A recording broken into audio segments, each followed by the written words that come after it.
Hello guys, welcome to our channel talkies and tosses. Yes, இன்னைக்கு நம்ம எதை பத்தி பேச போறோம்? கரெக்ட், நாளைக்கு India versus England first test match. வழக்கம் போல் என்ன நம்ம யோசிச்சிருப்போம், நல்ல கிளவுட் கவர்டான ஒரு sky, Jimmy Anderson from the end, bowling swinging, அது எதுவுமே இனிமே கிடையாது. ஆண்டர்சன் கிடையாது, பிராடும் கிடையாது. எனக்கு என்னமோ இது வந்து இந்தியாவுக்கு ஒரு right time to step in and பர்ஃபார்ம்ன்ற மாதிரி தோணுது.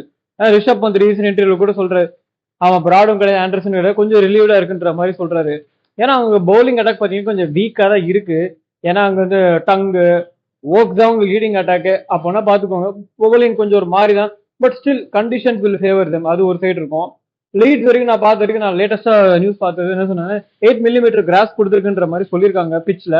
அந்த 8 மில்லிமீட்டர் கிராஸ் எப்படி அட்வான்டேஜாக இருக்க போதா இல்லை டிஸ்அட்வான்டேஜாக இருக்க போதா நாளைக்கு டாஸில் தெரியும். But from my opinion, win the toss and bowl first பெட்டராக இருக்கும்னு தோணுது. ஏன்னா லீட்ஸ் ஹெடிங்ல உங்களுக்கே தெரியும், பென் ஸ்டோக்ஸ் அவரோட நாக்கு மறக்க முடியுமா, அது ஜேக் லீச் வச்சு செஞ்சாரு கூட வச்சுக்கிட்டு. ஸோ சேசிங் வந்து கொஞ்சம் ப்ரிஃபரபிளி இருக்கிற மாதிரி தோணுது.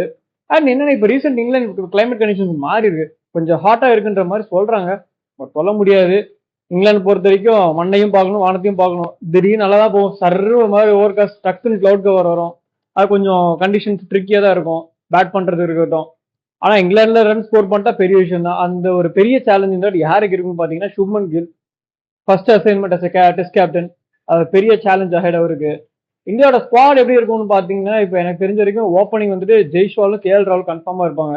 53 கருண் நாயர் வர சான்சஸ் நிறையவே இருக்கு. 4ல கில் அவரே சொல்லிட்டாரு ஆட போறேன், 5 பண்ணிட்டு ஃபில்லேஜ் அவன் ஆட போறேன்னு சொல்லிட்டு.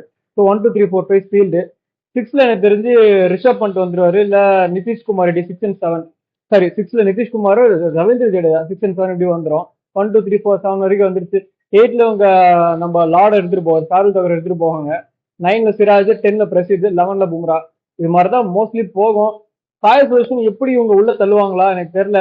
இன்கேஸ் சாய் சுதர்ஷன் கொண்டு போகணும் அப்படின்னா யாரோ ஒருத்தர் காம்ப்ரமைஸ் பண்ணணும், நிதிஷ் ரெட்டியை காம்ப்ரமைஸ் பண்ற மாதிரி தான் போகும். ஸோ இது மாதிரிலாம் இருக்கு. இங்கிலாந்து லைன் அப் நேற்றுக்கே விட்டாங்க, உங்களுக்கே தெரியும். எனக்கு தெரிஞ்சு இந்த டூர் பொறுத்தவரைக்கும் எப்படி சம பாகும்னா, இந்தியாவோட பவுலிங் வர்சஸ் இங்கிலாந்து பேட்டிங் தான் இருக்க போகுது. ஏன்னா அவங்க கொஞ்சம் ஹெவியா இருக்கு பேட்டிங். ரூட் ஒரு சைடு பீக் ஃபார்ம்ல இருக்காரு. ஹாரி ப்ரூக் இங்கிலாந்து கண்டிஷன்ஸ் அவர் பிஸ்தா, அவர் தண்ணி ட்ராக்ல ஆடுவார். Ben Duckett, Ben Stokes man for the day. அவர் மாட்டிச்சுன்னா அன்னைக்கு டே அவர் தான், ஒன்றும் பண்ண முடியாது.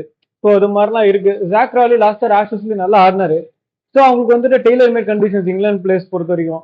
So it's going to be very tough challenge. இந்த வாட்டி ரெண்டு பேருக்கும் ஒரு மாதிரி தான் இருக்கும் கேம். எனக்கு தெரிஞ்சு ஈவன் ஸ்டீவன் தான் இந்த வாட்டி கேம் எனக்கு தெரிஞ்சிருக்கும் தான் தோணுது. It's going to very challenging task. நல்லா தான் இருக்கும். பட் ஆனால் பார்க்கணும் கிளைமேட் கண்டிஷன்ஸ், அவே ஏலியன் கண்டிஷன்ஸ் இந்தியாவுக்கு. ஸோ மூவிங் பால் எப்படி ஆடுவாங்க, எனக்கு தெரிஞ்சு க்ளோஸ் பாடியாக ஆட பார்ப்பாங்க. ஸோ தட் நிக் ஆகாம இருக்கும், கீப்பிங் சைடு இருக்கும், ஸ்லிப் கார்டன் இங்கெல்லாம் நிக் ஆகாம இருக்க நிறைய சான்சஸ் இருக்கு. ஸோ எப்படிங்கிறத பார்க்கணும். ஆனா என்னோட போல்டு ப்ரெடிக்ஷன், இந்தியா எப்படியும் இந்த 5ல 2 கன்ஃபார்மா ஜெயிச்சிருவாங்க. அது எந்த 2ன்னு எனக்கு தெரியல. மேபி இந்த ஃபர்ஸ்ட் எடுத்தோடனே யார் வின் பண்றாங்களோ இந்த டெஸ்ட் மேட்ச், அவங்களுக்கு they will have the upper ஹேண்ட்னு தோணுது. உங்களோட ப்ரெடிக்ஷன்ஸ் கமெண்ட்ல என்னன்னு சொல்லிட்டு போடுங்க. மறக்காம நம்ம சேனலை சப்ஸ்கிரைப் பண்ணிக்கோங்க. தேங்க்யூ.